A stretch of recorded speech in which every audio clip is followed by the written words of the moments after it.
جہاد والوں کے ساتھ بیٹھنا بھی جرم سمجھتا ہے، جہاد کی تبلیغ کرنے کو بھی جرم سمجھتا ہے، جہاد والوں کو چندہ دینے کو بھی جرم سمجھتا ہے، جہاد والوں کے ساتھ سلام کرنے کو بھی جرم سمجھتا ہے۔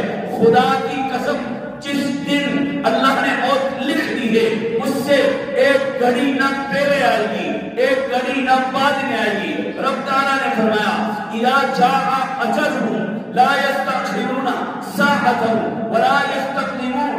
اے بوڑھو نوجوانوں، امیروں، غریبوں، تم یہ بات سن لو، تمہاری موت ایک گھڑی نہ پہلے آئے گی نہ بعد میں آئے گی۔ اگر موت آئے اسلام کے لیے، موت آئے دین کے لیے، موت آئے اسلام کے نفاذ کے لیے، موت آئے یہودیت کے خلاف، پھر رب تعالیٰ فرماتے ہیں جو اس طرح مر جائے میں رب اعلان کرتا ہوں کہ وہ تو مرا ہوا نہیں ہے۔